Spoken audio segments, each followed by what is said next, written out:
It's the movie that proves if all else fails, you throw that cat through a window. Friday the 13th, Part 2. The body count continues. We're back at Camp Crystal Lake to catch up with underwater breath-holding champion Jason Voorhees as he picks up where Mama Voorhees left off, going scorched earth on all those who dared lay eyes on the now infamous Crystal Lake. Watch as this sack-wearing sicko as he slices and dices his way through another group of horny camp counselors. I only want your fingers. What? A group of individuals so hard up for employment, they're willing to ignore what had to have been an avalanche of negative press coverage, just so they can earn the basic minimum wage in 1981 of $3.35 an hour. Righteous buck. It's Friday. It's the 13th. It's a cash grab. Probably all get a brownie badge to wear if we survive. On this edition of Cinema CPR. I'm Lifeguard Dan.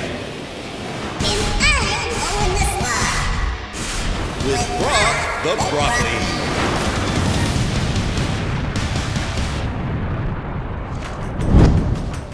It's now been 2 months since the tragic events of the last film, as we reunite with sole survivor Alice Hardy. As she works through the torment she suffered with the help of family I just have to put my life back together, and this is the only way I know how. and art therapy. Now that's what I call a pickup line. Well, at least he's a responsible mass murderer. It's 5 years later, and we're back at what has to be the cheapest lakefront property around, where we're introduced to the latest batch of fresh meat for the Jason Voorhees grinder. Guys, it's gonna be just like old times. Yeah, that's what I'm afraid of.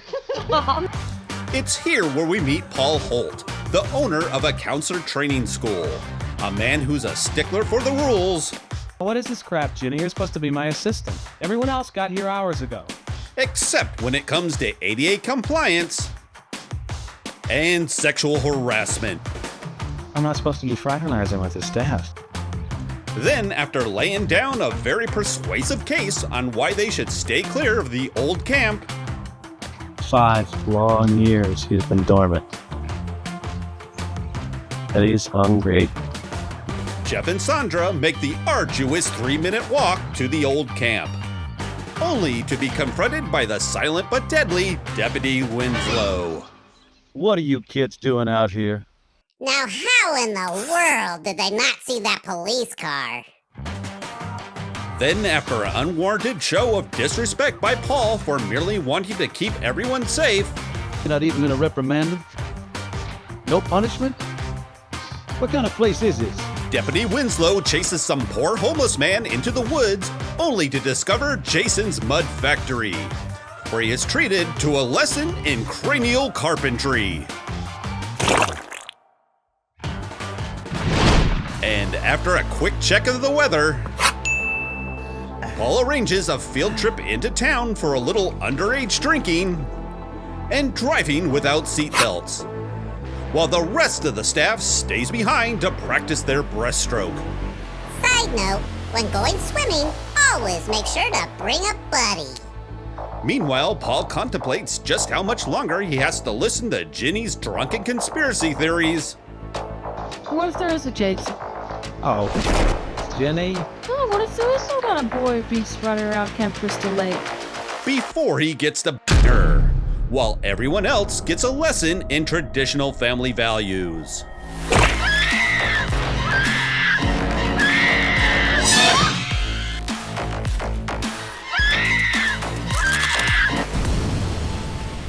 Paul and Ginny then return to an empty house and go searching for the other counselors, Where is everybody?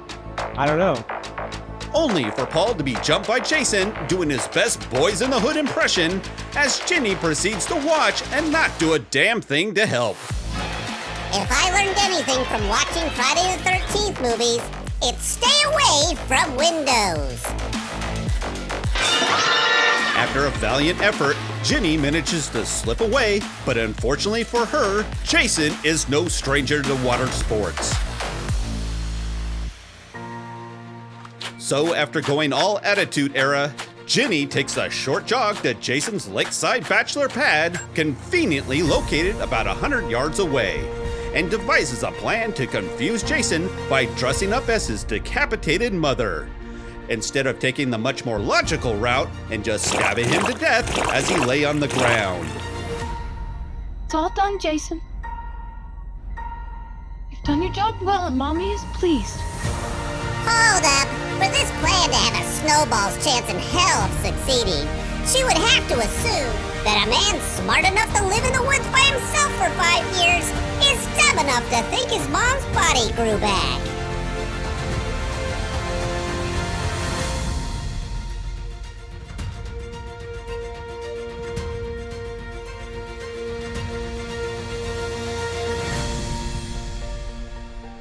Well, there you have it.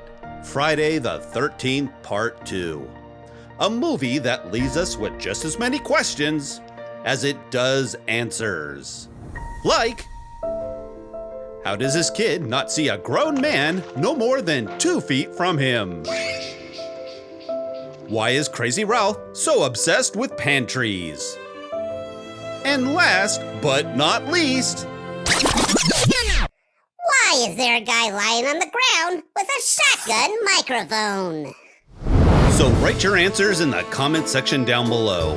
And while you're at it, why not show us a little love by enlisting in and spreading our weekly complaint fest to the masses? Or else,